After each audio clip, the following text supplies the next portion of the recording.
भारत में एक संविधान एक विधान है।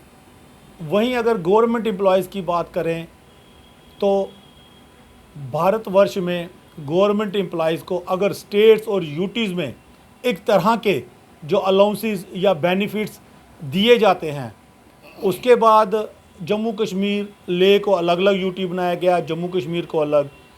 अगर ले को बनाया गया तो ले को कई ऐसे अलाउंसेस हैं जो लागू कर दिए गए सरकार की तरफ से। जम्मू कश्मीर के गवर्नमेंट एम्प्लॉयज़ को वो क्यों नहीं, जो लागू किए गए वो क्यों नहीं लगाए गए अलाउंसेस।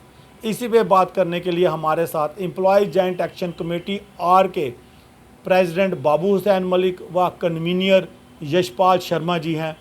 कई ऐसे इश्यूज़ हैं जिन पे आज हम बात करेंगे कि क्या कारण है कि सरकार को बार बार बताने के बाद एडमिनिस्ट्रेशन को उन अलाउंसेस या उन गवर्नमेंट बेनिफिशरी जो बेनिफिट्स हैं उनको लागू जल्द नहीं किया जाता। पहले हम बात करते हैं बाबू हुसैन मलिक जी को। बाबू हुसैन मलिक जी, क्या कारण है और क्या आप कहना चाहते हैं, एडमिनिस्ट्रेशन तक क्या आवाज़ पहुंचाना चाहते हैं? आपके चैनल का तहे दिल के साथ हम स्वागत करते हैं और आपके शुक्रगुजार हैं, क्योंकि आप हर वक्त जम्मू कश्मीर के अंदर, चाहे वो डेली वेजर है चाहे परमानेंट मुलाजिम है, उसकी बात को उजागर करने की कोशिश करते हैं और सरकार तक पहुँचाने की कोशिश करते हैं। आज का जो मुद्दा है जिस पर हम बातचीत करते हैं, जम्मू कश्मीर लद्दाख एक स्टेट थी, उसके बाद 5/2019 के बाद इनको जम्मू कश्मीर में यूटी बना दिया और लद्दाख को अलग से यूटी बना दिया। मैं ये कहना चाहता हूँ, लद्दाख के अंदर पीछे जो रैबर खेल में जो काम करते थे उनका 4,000 रुपया पहले उनको दिया जाता था और अब उन्होंने लद्दाख की जो यूटी है उन्होंने 18,000 रुपया कर दिया। उसके साथ जो जम्मू कश्मीर जो लद्दाख भी इकट्ठा था, वहाँ का जो रैबर खेल है उसको सिर्फ 4,000 रुपया दिया जाता है, लेकिन अभी तक 18,000 नहीं किया। ये कितनी बड़ी नाइंसाफ़ी है। और 2 दिन पहले की बात है, जब यहाँ मेडिकल लॉसेस जो है वो एम्प्लॉइज़ को जो है 300 रुपया और पेंशनर को भी 300 रुपया मिलता था। अब उन्होंने 300 से बढ़ाकर 1,000 रुपया कर दिया है पेंशनर के लिए। हालांकि बहुत सारी यूटी और स्टेट्स में है वो ऑलरेडी जो है 1,000 रुपया उनको दे रहे हैं। मैं ये कहना चाहता हूँ कि जब लद्दाख वालों ने दे दिया तो जम्मू वालों को, जो जे के जो यूटी जम्मू कश्मीर है, तो वहाँ भी ये चीज़ लागू करनी चाहिए। तो ये नाइंसाफ़ी क्यों है? नाइंसाफ़ी तो पहले से क्यों है? ये नाइंसाफ़ी तो पहले से है। हम बार मैं 3-4 बार चीफ सेक्रेटरी साहब को भी मिला हूँ, हमने पहले भी ये बातचीत उनके साथ की है कि मेडिकल लॉसेस जो है ये 300 रुपया बहुत कम है। आप देख लीजिए, यहाँ डॉक्टर की कोई डॉक्टर नहीं है जिसकी 500 से ऊपर 1,000 रुपये तक वो फ़ी वो लेते हैं। और जो मेडिसिन है आज बिल्कुल ही बहुत ही ज़्यादा महंगी है। हाँ, मेडिसन जो, ये तो डॉक्टर की फ़ी हुई और उसके बाद जो मेडिसन जो परचेज़ करनी पड़ती हैं उसकी टेस्ट की कितने कॉस्टली मेडिसन है। मैं ये कहना चाहता हूँ, ये चीज़ें नहीं होनी चाहिए। मेडिकल लॉसेस जो है वो चाहे जम्मू कश्मीर का मुलाज़म है चाहे पेंशनर है, उनको 1,000 रुपया मिलना चाहिए। जैसे डिफरेंट यूटी या स्टेट के अंदर जो है 1,000 रुपया पहले से दे रहे हैं, तो ये नाइंसाफ़ी क्यों है? लद्दाख भी जो जम्मू कश्मीर का ही हिस्सा था, अगर वहाँ पे कई चीज़ें ऐसी हैं जो लागू की गई हैं यूटी बनने के बाद, जम्मू कश्मीर में आपको लगता है कि कहीं ऐसे और भी बेनिफिट्स हैं गवर्नमेंट एम्प्लॉयज़ या डेली वीजर्स उनको नहीं दिए जा रहे? देखिए, जब ये 7 पे कमीशन लागू हुआ था उस वक़्त भी उसमें ये प्रोविज़न है कि 1,000 रुपये मेडिकल लॉसेस मुलाज़िम को देने चाहिए, लेकिन अभी तक नहीं दिए। और इसके साथ मैं आपको बात बताऊं, जब भी हमने सरकार से कोई चीज़ मांगी है, या तो वो हमें प्रोटेस्ट करना पड़ता है, प्रेस कॉन्फ्रेंस करनी पड़ती हैं। हम ये कहना चाहते हैं कि ये मुलाज़िमों का जो पैसा है, जो ड्यू हैं, ये मिलने चाहिए। आप देख लीजिए, यहाँ 2% जो HRA हैं, पहले 16% था, अब 18% है। बाहर वाली स्टेटों ने दे दिया, लेकिन अभी तक जम्मू कश्मीर में वो 2% जो HRA है उसका ऑर्डर नहीं किया। पीछे मैं डायरेक्टर कोर्ट्स है, मैं उसको भी मिला। वो अभी फाइल वो अंडर प्रोसेस है, कहते हैं जी इलेक्शन ख़त्म होगा तो हम दे देंगे। मैं ये कहना चाहता हूँ उससे पहले ये देना चाहिए था। 2-2 3-3 महीने आप लटका के रखोगे मुलाजमों जब को। बाहर वाली सभी हाँ। संविधान एक है, सारे कानून एक है, हर चीज़ एक है, तो क्या कारण है कि जम्मू कश्मीर का नंबर बाद में आता है? देखिए, जम्मू कश्मीर में वो रूल लागू किए जाते हैं जो हमेशा, जहाँ कोई मुलाजमों के नुकसानदार रूल होते हैं वहाँ 1 मिनट में वो आर्डर निकाल देते हैं। जहाँ कोई बेनिफिट के हैं वो सरकार उसको लिंगर रन करती जाती है। मैं ये कहना चाहता हूँ कि ये इशू जो है ये सरकार को रिजॉल्व करने चाहिए। आप देख लीजिए ये डेली वेजर जो है वो काफ़ी टाइम से 25-30 साल से उसको चक्की में पीसा जा रहा है। डेली विजिट्स का भी कुछ है सैलरी का, ले में कोई अलग या इधर कुछ है ऐसा? बिल्कुल पीछे वो मेरे ख्याल है 6 महीने पहले उन्होंने डेली वेजर के जो वेजेस हैं, जो रेट हैं, वो उन्होंने बढ़ाए हैं। तो लेकिन यहाँ के यहाँ डेली विजर लीडर या वो लीडर्स वो क्यों नहीं बात करते अपने डेली विजर्स की कि उनकी भी जैसे अगर लेह में बढ़ाए गए या जम्मू भारत के अलग अलग राज्यों यूटीज में अगर डेली विजर्स को जो बेनिफिट सैलरीज दी जा रही है तो यहाँ पे क्यों नहीं, जम्मू कश्मीर पे क्यों नहीं? देखो, सबसे बड़ी बात यह है कि जम्मू कश्मीर का जो डेली वेजर है, चाहे वो नीड बेसिस है, कैजुअल लेबर है, ये यूनाइट नहीं है। मैंने पीछे सबसे बड़ी ये काफ़ी लगता है। काफ़ी और यहाँ कुछ लोग हैं, यहाँ कुछ लोग ऐसे हैं कि जो पॉलिटिकल पार्टी के साथ मिलके, जी। अगर ठीक तो है इसलिए भाई, नुकसान हो रहा है। अगर ये नुकसान जो है हो रहा है इसीलिए हो रहा है, अपने डेली वेस्ट वेजर को हो रहा है। वो जो लीडर हैं वो अपने वेस्टेड इंटरेस्ट के लिए कर रहे हैं, वो डेली वेजरों के लिए नहीं काम कर रहे। मैं ये कहना चाहता हूँ डेली वेजर अगर जम्मू कश्मीर में क्योंकि यूनाइटेड डेली होता, वेजर पूरा टाइम दे रहा है, अगर लेह में बेनिफिट दिए जा रहे हैं, अदर स्टेट्स यूटीज में दिए जा रहे हैं, तो जम्मू कश्मीर का जो क्यों नहीं जल्दी से जल्दी लागू किया देखिए जाता है? 94 में डेली वेजर यूनाइट था, उस वक़्त 70,000 डेली वेजर रेगुलाइजेशन हुआ। वो भी एक एम्प्लॉय जॉइंट एक्शन कमेटी के प्लेटफॉर्म था, उसके बैनर के नीचे लड़ाई लड़ी। वो इशू जो 70,000 डेली वेजर रेगुलाइजेशन हुआ, हालांकि सरकार उस वक़्त जो है उन्होंने एक पॉलिसी बनाई कि जिनके 7 मतलब साल आपका पूरे, कहने का मतलब है कि अपने ही लोग इनको नुकसान दे रहे हैं। मैं यही कहना चाहता हूँ कि इनके अपने लोग जो कुछ हैं, जो किसी पॉलिटिकल पार्टियों के साथ मिलके अपने वेस्टेड इंटरेस्ट के लिए वो लीडरी कर रहे हैं, ना कि आम किसी डेली वेजर के लिए कर रहा हूँ। मैं इसके अगेंस्ट हूँ। लड़ाई जो करनी है, या तो अगर आप किसी पॉलिटिकल पार्टी के इशारे पे नाचते हैं तो आपको ये यहाँ से रिज़ाइन करके डेली वेजर की नौकरी छोड़ के फिर आप किसी पॉलिटिकल पार्टी में जाओ, वहाँ जाके इलेक्शन लड़ो, फिर पता चले। लेकिन जम्मू कश्मीर के जो डेली वेजर है, जो गरीब डेली वेजर है, उसके साथ ये नाइंसाफ़ी नहीं होनी चाहिए। जी, आते हैं हम आपके पास बाबू सैन जी। जशपाल जी, क्या कहना चाहेंगे? आप भी अब बेबाकी से आवाज़ रखते हैं, अभी के इश्यूज़ पे हमने बात की, आपका क्या राय है इस पे? जहाँ तक डेली वेजर की दिहाड़ी का मसला है, तो मैं इस बारे में थोड़ा ब्रीफली आपको बताना चाहूँगा। सबसे पहले तो मैं आपका बहुत शुक्रगुजार हूँ कि आप अपना कीमती वक्त निकाल करके हमारे मुलाजमों की आवाज़ सुनते हैं और गवर्नमेंट सरकार के आगे रखते हैं। ये बहुत ही अच्छी बात है, उसके लिए हम आपके बहुत बहुत आभारी हैं। डेली वेज का जो मसला है, यहाँ जो जम्मू में डेली वेज को वेजेस दिए जा रहे हैं वो 310 रुपये पर डे मिलता है, जबकि और जिसका उसका टोटल अमाउंट जो मंथली बनता है 9,330 रुपये बनते हैं। और जो हमारे डेली वेजर जो लद्दाख में थे, लद्दाख ड्यूटी में, तो उनको किसी को 17,000, किसी को 18,000, किसी को 16,000। मतलब कहने का कि मिनिमम वेजेस एक्ट के हिसाब से वहाँ दिया जा रहा है। उन्होंने गवर्नमेंट ने क्या किया है कि मिनिमम वेज एक्ट लागू किया है और उसके बाद उनको वो बेनिफिट एक्सटेंड किए गए हैं। जबकि हमारा जो डेली वेजर है जम्मू में, तो ये ड्यूटी उतनी ही देता है, बल्कि उनसे हो सकता है ज़्यादा देते होंगे, बिल्कुल। लेकिन उनको कोई बेनिफिट नहीं। सरकार, ये बेचारे अपनी जगह एड़ियाँ रगड़ते रहते हैं, सरकार से के आगे गुहार लगाते हैं। और कई बार इन्होंने ये बीजेपी हेडक्वार्टर के आगे जा करके भी इन्होंने कहा है, और रूलिंग पार्टी कोई भी हो उसके खिलाफ जाते हैं। उनके पास चाहे मतलब वो इन्होंने कोई भी अपनी political आवाज़ party हो। रखी इन्होंने, और इन्होंने भी बड़ा शोर किया था। मुझे याद है जब 5 अगस्त 1900 अब ये हमारे यूटी में कन्वर्ट किया गया JNK को, उस वक्त डॉक्टर जितेंद्र सिंह ने स्टेटमेंट दी थी कि यूटी के जो बेनिफिट है जम्मू कश्मीर के मुलाजमों को मिलेंगे, बड़ा फ़ायदा होगा। अच्छा। तो आप यकीन माने कि मुलाजिम बेहतर जानते हैं। आप मैं क्या कहूँगा कि कितना फ़ायदा हो आप गया भी है। एक मुलाजिम थे। बिल्कुल।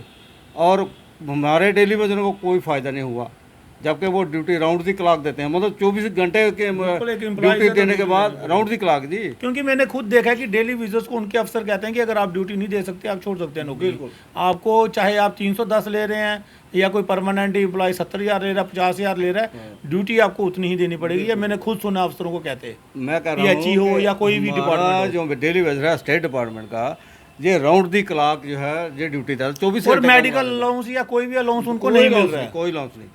तो जैसे बिजली डिपार्टमेंट का आप देखते हैं, हाँ, तीसरे दिन लाइनमैन करंट वो लड़का होता है बेचारा, बिल्कुल।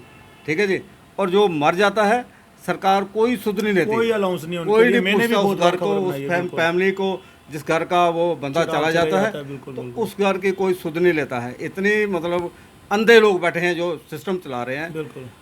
इस वक्त ये मुनासिब टाइम है, मैं फिर उन लोगों को कहूँगा डेली वेजरों को कि अब मुनासिब टाइम आ गया है, इलेक्शन है, तो इनको उसी तरीके से आपने जवाब देना है। जो जो जो लोग आज तक आपकी कोई सुनाई नहीं कर रहे थे, अभी बड़ा माकूल माहौल है, बड़ा अच्छा मौका है, तो इस मौके पे आपने उनको जवाब देना है। कल आपके ये डोर टू डोर आएंगे कि हमें वोट दे दो, उस वक्त सीधा उनको समझा दो भाई आपने हमारा क्या किया है। नहीं, हमारे बेजेस भी बढ़ा नहीं मैंने भी सके इस आप। चीज़ की, हाँ वही यही चीज़ मैंने भी कई बार उठाई थी कि वेजेस कम से कम मिनिमम वेजेस एक्ट के हाँ। लगभग पिछले 5 वर्ष से 6 वर्ष से मैं भी यही चीज़ कह रहा हूँ कि सरकार अगर थोड़ी सैलरी बढ़ा देती ताकि इनका जो देखिए, घर हमारा- परिवार सही तरीके से चल सके। हमारा जो डेली वेजर है, खासकर स्टेट डिपार्टमेंट में बात करूँगा, जैसे बिजली के हैं, तो हमारा ये जो डेली वेजर है, स्टेट डिपार्टमेंट ने काफ़ी प्रोटेस्ट ये यहाँ हमारा जो डेली वेजर है, कोई प्लम्बर है, कोई इलेक्ट्रिशियन है, कोई पंप ऑपरेटर है, कोई क्लर्क है, तो उसको जो मिनिमम वेज जो मिलते हैं वो कौन से मिलते हैं?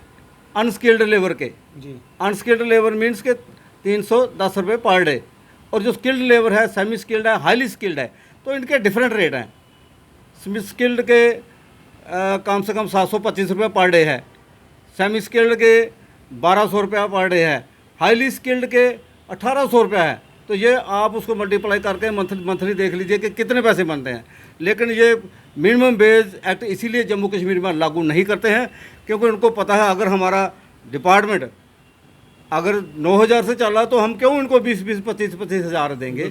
इनकी कोई किसी को सिरदर्दी नहीं है।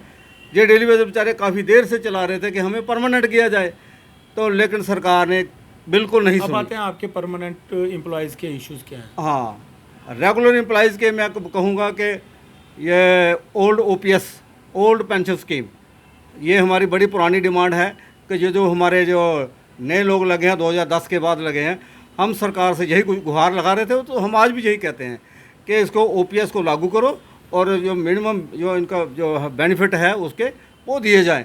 तो इससे मेडिकल अलाउंस है जैसे रिटायरी का, तो गवर्नमेंट ऑफ इंडिया ने ये लागू किया है। तो हम सरकार से यही गुजारिश करेंगे कि हमारा भी ड्यू है, तो हमारे जो जम्मू कश्मीर के मुलाजिम हैं इनको भी 300 से बढ़ाकर 1,000 रुपया दिया जाए, जबकि 1,000 भी कुछ नहीं है। आप जानते बेहतर जानते हैं कि एक डॉक्टर के पास जाएंगे हम चेकअप कराने तो उसकी फ़ीस क्या है, और एक ही तो मेडिसिन एक साइड है, बिल्कुल खाली medicine चेकअप test करके अलग है। ही इतने पैसे लग जाते हैं। तो सरकार से हमें हमारे यही गुजारिश है, फ़िलहाल तो जो सेंटर ने किया है तो उसको लागू करे। तो इसके साथ हम और कुछ मतलब इसके लिए कहते हैं कि मेडिकल अलाउंस भी हमारे जो है वो मुलाजमों के बढ़ाए जाएँ। जी शुक्रिया। हम आते हैं आपके पास। इस समय हमारे साथ मुजफ्फर बेग जी हैं, मुजफ्फर नबी जी हैं हमारे साथ बारामूला से, और कुछ दिन पहले ही इन्होंने जो अपने लोगों के बीच में मिले हैं और बातचीत की है। मुजफ्फर नबी जी, हेलो। जी सर। हाँ हाँ जी सर। जी सर, क्या कहना चाहेंगे? जिस तरह से अभी हम बात कर रहे हैं मेडिकल अलाउंसेस, कई अलाउंसेस है भारतवर्ष में वो लागू हैं, लेकिन जम्मू कश्मीर में वो लागू नहीं है। लेह में भी अभी मेडिकल अलाउंस जो 300 से बढ़ा के 1,000 किया। कई ऐसे और भी कई इश्यूज़ है। आपने भी 1-2 दिन पहले अपने चाहे वो सोशल वर्कर हों या कई अन्य जो डेली विजर्स हों उनके साथ मुलाकात की। क्या ऐसे इश्यूज़ थे जो आपने रखे? जी जी यशपाल जी, आपका बहुत बहुत धन्यवाद। हमेशा मैं देखता हूँ आप सिर्फ मुलाजमों की बात करते हैं और खासकर जो हमारे डेली वेजर भाई बहन हैं उनकी भी आप बात करके उनका मसला हाईलाइट करते हैं। जो गवर्नमेंट तक ये बात पहुंचाने में आपका रोल रहा है ना, वो मुझे लगता है लीडर फेटिंग में किसी बंदे का रोल नहीं रहा है। इसके लिए मैं आपका बहुत दिल से धन्यवाद देता हूँ। देखिए जनाब, एज जनरल सेक्रेटरी ईजाकार और मिस्टर बाबू हुसैन मलिक जो हमारे चेयरमैन हैं, इनकी हुक्म के मुताबिक बैक टू बैक मीटिंग्स में ले रहा हूँ कश्मीर डिवीजन में। मैंने यहाँ बहुत सारे जो है डिपार्टमेंट्स उनके मुलाजमों के साथ, चाहे पक्के मुलाजिम है या कच्चे मुलाजिम, उनके साथ मीटिंग्स करके पहले मैं उनके मसाइल जानने की कोशिश कर रहा हूँ। ठीक है, रिसेंटली मैं बता दूँ सर आपको कि देखिए इश्यूज जो है हमारे दो किस्म के इश्यूज हैं हमेशा। एक तो डेली वेजर्स का है, वो आप जानते हैं, ठीक है। ये पूरे हिंदुस्तान में एक वाहिद स्टेट है जहाँ पे ये डेली वेजर्स का मसला है। ठीक, अगर आप दिल्ली, पौंडीचेरी में, चंडीगढ़ में, किसी भी यूनियन टेरिटरी में या किसी स्टेट में देखोगे तो और तो सर नबी जी अब तो ले में भी अलग हो गया, हमारे यहाँ के अलाउंसेस और वहाँ में भी डिफरेंस हो गया काफ़ी। उसी पे आऊँगा मैं सर, मैं उसी पे आऊँगा सर, आप मुझे 2 मिनट दे दो सर। जी। तो सर अगर हम देखेंगे बाकी यूटी और बाकी जो स्टेट है हमारे, उनके मुलाजमों को देखेंगे और यहाँ के मुलाजमों को देखेंगे, बहुत अंतर है इनमें। ठीक है, मैं दोनों फिरकों की बात करूँगा। एक फिरका हमारा है पक्के मुलाजिम जो रेगुलर एम्प्लॉयज है, ठीक है सर, जी। उनके भी इश्यूज हैं।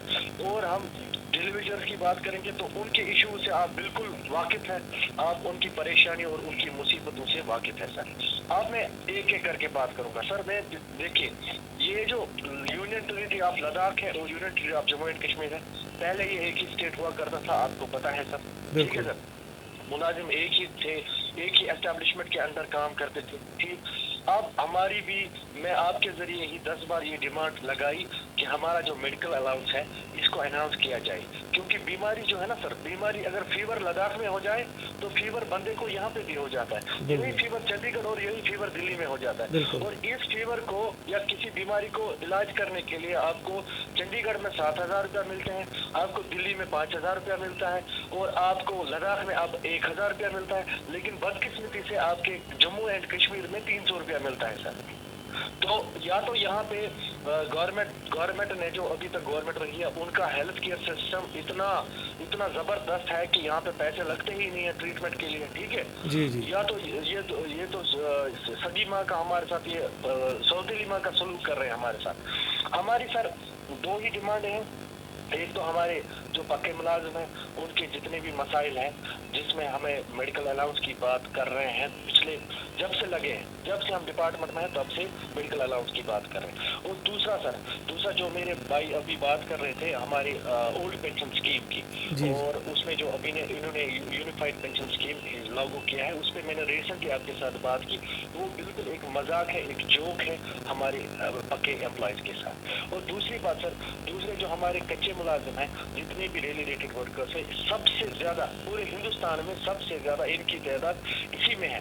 और इनके साथ एक धोखा किया गया है, इनको डिसीव किया गया है। आज तक मुख्तलिफ गवर्नमेंटों ने, मुख्तलिफ ब्यूरोक्रेटों ने इनको एंगेज किया, ठीक है, फिर इनसे काम लिया।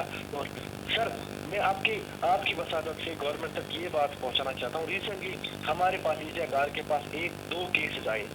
एक डिपार्टमेंट ऑफ एजुकेशन में अंडर सर्व शिक्षा अभियान के तहत कुक्स काम करते हैं, TLC, ठीक है सर, कुक्स काम करते हैं। सुबह 9 बजे से 2 बजे तक उनको बच्चों के लिए खाना पकाना होता है, बिल्कुल 9 बजे से 2 बजे तक। सर आपको जानकर ये बिल्कुल आश्चर्य होगा, आपको जानकर बिल्कुल ये होगा कि उनकी जो सैलरी है 1,000 रुपया पर मंथ है, 1,000 रुपया। आज की डेट में भी 21st सेंचुरी में हम जी रहे हैं हिंदुस्तान, वो 1,000 पे भी ही लगे थे वो शायद, है ना, आज से 20-25 वर्ष पहले। बिल्कुल सर, जबकि हमारे अगर हम लेबर कानून देखेंगे, ठीक है सर, अगर लेबर कमिश्नरी के हम वो सारे कागज उठा के देखेंगे, कम से कम जो आपका यहाँ पे 9,300 रुपया चलता है अभी किसी भी लेबर के लिए जो आपके डिपार्टमेंट में या कहीं भी फैक्ट्री में कोई प्राइवेट एस्टेब्लिशमेंट में काम करता है, तो उसको 9,300 रुपया कम से कम मिल रहा है।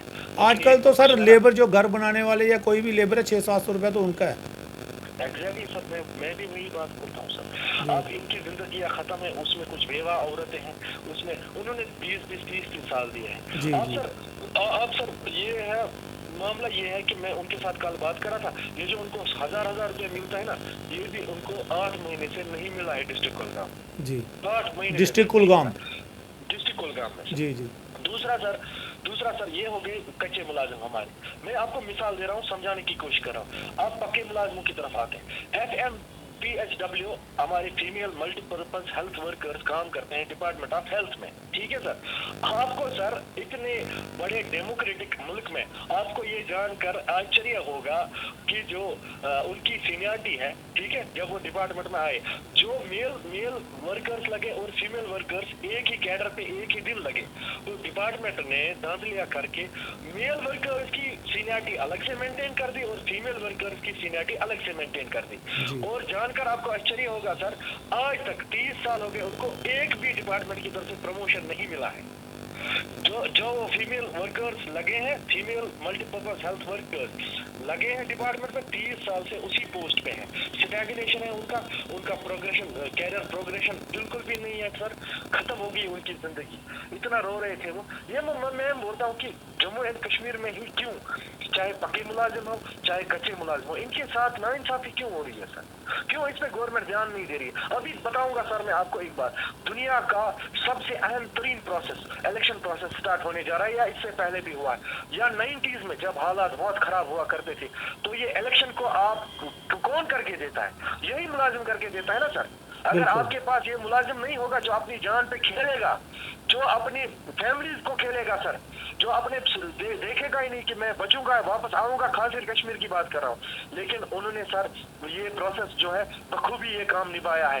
जो भी असाइनमेंट मुलाजिमों को, आजकल के मुलाजिमों को देते हैं, चाहे ई ऑफिस का हो, चाहे आपको डिजिटलाइजेशन करना है, चाहे आपको सर इंजीनियरिंग फील्ड में, किसी भी जल शक्ति में, किसी भी फील्ड में आपको जो भी असाइनमेंट देता है सर, मुलाजिम हमारा इंशाल्लाह बखूबी इस काम को अंजाम देता है। लेकिन सर जब आपको उजरत देने की बात आती है, जब आपको पैसे देने की बात आती है, जब आपको वो बाकी बेनिफिट्स जो हमारा हक है, मैं बोलता हूँ चंडीगढ़ में अगर 7,000 रुपया है मेडिकल अलाउंस, ठीक है, 7 मत दे दो, 5 तो दे दो, 3 तो दे दो, तो 300 रुपये पे क्यों चला रहे हो सर? बिल्कुल बिल्कुल जी सर। शुक्रिया हमारे साथ जुड़ने का।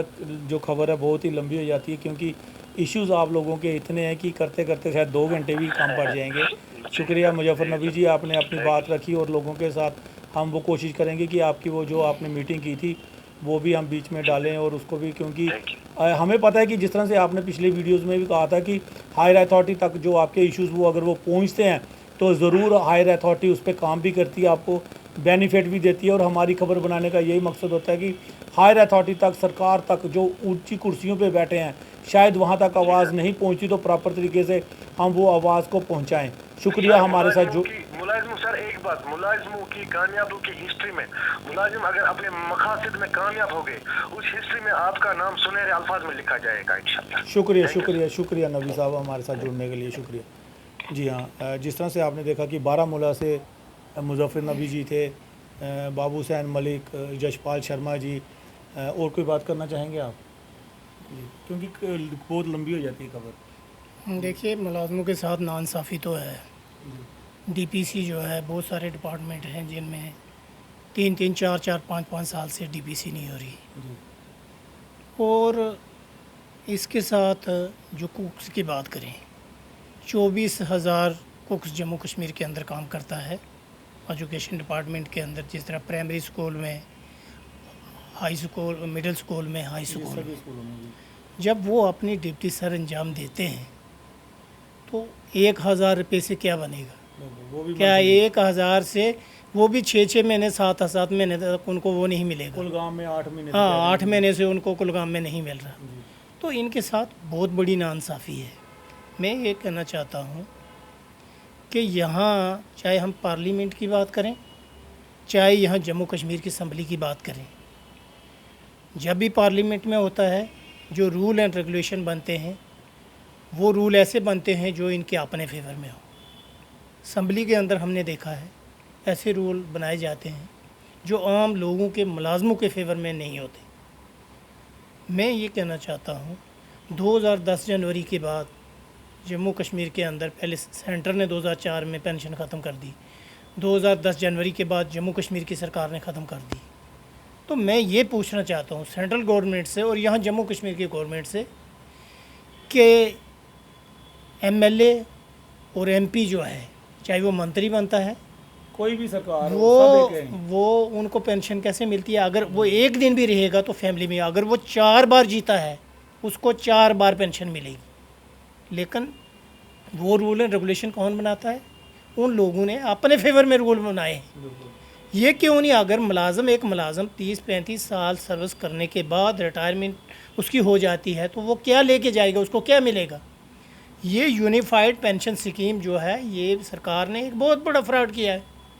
हम ये कहना चाहते हैं, हम इसको रिजेक्ट करते हैं और हम ये डिमांड करते हैं कि ओल्ड पेंशन को यहाँ रेस्टोर किया जाए। जैसे 5 स्टेटों में उन्होंने रेस्टोर किया, इस तरह जम्मू कश्मीर के अंदर भी जो है इस ओल्ड पेंशन को रेस्टोर किया जाए। तो इसके साथ आप देख लीजिए, ओल्ड पेंशन जो जिनको 1000 रुपये मिलती थी, विडो जो बेचारी थी उसको, या कोई और जो है ओल्ड एज में जो था जिसको 60 साल या 65-60 के ऊपर, तो पीछे इन्होंने देखो आप पिछले साल 2 साल से उनकी भी इन्होंने बंद कर दी। ये कितनी बड़ी नाइंसाफ़ी है। आप ऐसे रूल जम्मू कश्मीर के अंदर बनाओगे कि जो कि नुकसानदाह हैं, आज तक उनके लोगों के जी ये करवाओ वो करवाओ जी ये करो, उनकी पेंशन ही बंद कर दी। तो मैं ये कहना चाहता हूँ ये बहुत बड़ी नाइंसाफ़ी है। अगर यहाँ फीमेल मल्टीपर्पज़ जैसे हेल्थ में उनकी अपॉइंटमेंट इकट्ठी होती है, लेकिन यहाँ जो ऑफिसर है जो HOD बनाते हैं, सीनियरिटी उनकी क्या बनाते हैं, मेल की अलग और फीमेल की अलग। मेल की प्रमोशन कर दी, लेकिन वो जो फीमेल हैं वो बेचारी तड़प रही हैं। 4,000 लेडीज़ हैं जम्मू कश्मीर के अंदर। यहाँ ऐसे रूल बनाए जाते हैं। तो मैं ये कहना चाहता हूँ, ठीक है आप यहाँ इक़्तिदार की कुर्सी पर कोई बैठता है, कोई कमिश्नर है या HOD है, कम से कम आप जो सैलरी लेते हो, ये जिस टेबल और कुर्सी पर आप बैठे हुए हो, ये टेबल और कुर्सियाँ तो रहने वाली तो नहीं है ना। अगर इक़्तिदार की कुर्सी पर बैठे हो, आपने जस्टिस और इनजस्टिस देखना है, लेकिन ये नाइंसाफ़ियाँ क्यों हैं? मैं ये कहना चाहता हूँ इन इशू को सरकार को रिज़ॉल्व करने चाहिए। और मैं पहले भी जिन लोगों का आज इलेक्शन का दौर यहाँ चल रहा है, डेली वेजरों के साथ कितनी नाइंसाफ़ी है, बेचारे तड़प तड़प के रो रहे हैं। PDD के अंदर जो डेली वेजर लगा हुआ बेचारे को खंबे पर लटक के उसकी बुरी हालत हो जाती है, हालांकि परमानेंट मुलाजम ही है, लेकिन डेली वेजर को ही रखा है कि भाई तूने ही उस लाइन पर चढ़ना है। जब पावर नहीं होती तो वो जाता है बेचारा, वो बहुत सारे हमने देखा है वो लटकते हुए, उसकी लाश जो है, और बाद में उसको क्या मिलता है? कुछ भी नहीं। तो मैं ये कहना चाहता हूँ जम्मू कश्मीर की सरकार, UT की सरकार, जो LG एडमिनिस्ट्रेशन और सेंटर के प्राइम मिनिस्टर और होम मिनिस्टर से अपील करता हूँ कि इन इशू को जो है ये जेन्युइन एंड जस्टिफाई मुद्दे हैं, इनको रिजॉल्व किया जाए। जी, हमारी एक ही कोशिश रहेगी कि हायर अथॉरिटी तक आवाज़ पहुँचे किसी तरह से, ताकि वो आम जनता के, गवर्नमेंट एम्प्लॉयज़ के इशू को सॉल्व कर सकें। जी, मैं जैसे मेरे साथी बाबूसन जी ने अभी बोला है कि ये MLA या मिनिस्टर जो भी बनते हैं या कोई भी हमारा जो सिस्टम में हेड है, चाहे कोई प्रधानमंत्री है या कोई भी मंत्री है, कानून जब बनाना होता है ये उस वक्त टेबल थपथपा के बनाते हैं और अपने लिए बनाते हैं, उसमें किसी का भी ध्यान नहीं रखा जाता है। तो मुलाजिम को ऐसे समझते हैं जैसे उनका कोई घर का कोई पर्सनल सर्वेंट है, तो इसने काम ये जी करना ही करना है, जब उनको ये पता नहीं है कि इनिशिएटिंग जो अथॉरिटी है वो यही है। शुरुआत में जो केस स्टार्ट होता है वो छोटे लेवल पे क्लर्क से तो शुरू होता है, और जा करके फिर प्रधानमंत्री के पास या कोई गवर्नर हो, हेड होगा या अगर स्टेट का कोई, तो उसके पास जाता है, तो तब जाके उसका अप्रूवल मिलता है। लेकिन जो आम जनता है या मुलाजिम है या बेरोज़गार है, उसकी साइड कोई ध्यान जो है वो सरकार बिल्कुल भी नहीं देती है। अब इस वक्त देख सकते हैं आप बेरोज़गारी कितनी है। हमारे अनएम्प्लॉयड यूथ जो है, पढ़े लिखे, आज हर घर में देखो नौजवान जो है नशे में पड़ गया है, क्योंकि उनका अपना घर तो चलता नहीं है। तो जब वो परेशान होते हैं, परेशानी में क्या करते हैं, वो नशे करते हैं। जब वो नशे करते हैं तो आप देखो कि हर घर की क्या हालत है, लोगों के बच्चे जो हैं बेकार हो गए हैं। सरकार की उस साइड कोई ध्यान नहीं है। हम सरकार से यही गुजारिश करते हैं कि मुलाजिमों के इशू तो आप सॉल्व करो, लेकिन ये जो यंग जनरेशन है, जो नए बच्चे हैं, जो फ्यूचर है हमारे देश का, उनकी साइड ध्यान दे दो और उनको जो रोज़गार जो देना है वो ये आपकी ही जिम्मेदारी है। ये कि किसी और की कोई जिम्मेदारी नहीं। आज हिंदुस्तान में इतनी वैकेंसी है, सरकार आए, कोई भी सरकार वो आए, सरकार जिसकी मर्जी हो, जिस मर्जी पार्टी की हो, हमें उससे कुछ नहीं लेना उसका देना है। ध्यान दें। हमारा यही है कि जो जो यूथ है, जो सिस्टम को चलाने वाला है, जिसने सिस्टम चलाना है, हम देखो हम 80 साल के 70 60 साल के अब हो चुके हैं, तो हमने सिस्टम क्या चलाना है। लेकिन जो सिस्टम चलाने वाले लोग हैं, अगर आप उनके अनदेखी करेंगे तो वो दिन तो दूर नहीं है जब आपका भी जो है वो अंत जल्दी ही होने वाला है। यही आपको सही राह दिखाएंगे, क्योंकि अब टाइम आ रहा है, पीछे आपने देख लिया, वो आने वाले टाइम भी आप देख लेंगे आपके क्या दुर्दशा होने वाली है। तो मैं ज़्यादा ना कहते हुए आपसे रुखसत लेता हूँ। जय हिंद। शुक्रिया बाबू हुसैन मलिक जी और यशपाल शर्मा जी और मुजफ्फर नबी जो बारामूला से, और भी कई लोग हैं कि वो जो कहते हैं कि हमें भी कॉल पे लिया जाए जुड़ने के लिए, लेकिन समय इतना, खबर इतनी लंबी हो जाती है। लेकिन हमारा सिर्फ एक ही सोच है कि जो हायर अथॉरिटी, जो भी हायर अथॉरिटी में पहुँचे, हायर अथॉरिटी तक हमारी हर उस बात को पहुँचाया जा सके और लीगल लोगों द्वारा पहुँचाया जा सके कि जो सही खबर होती है और सही जो आवाज़ है वो हायर अथॉरिटी तक। और हमें भी यकीन है कि जब हायर अथॉरिटी इन चीज़ों को सुनेगी, वो आज तक पूरा करते भी आई है। इससे पहले भी जो हमने खबर की थी, तो जो इश्यूज़ उठाए थे, तो उस पर हमारे जो भी यूटी हेड थे, उनके द्वारा उस चीज़ को कोशिश की गई कि वो पूरी किया है और कर भी रहे हैं। वैसे हमारी सेंटर की गवर्नमेंट और यहाँ के, हमारा सिर्फ एक ही मकसद है कि बातों का एक गुलदस्ता सरकार एडमिनिस्ट्रेशन के आगे रखा जाए और वो उस गुलदस्ते में से एक एक फूल को निकाल कर जो इनकी जो भी इश्यूज़ हैं उनको सॉल्व किया जाए। तो ज़्यादा से ज़्यादा शेयर कीजिए, सब्सक्राइब कीजिए, ताकि शेयर करने के बाद जो हायर अथॉरिटी तक आपकी आवाज़ पहुंच सकेगी। शुक्रिया।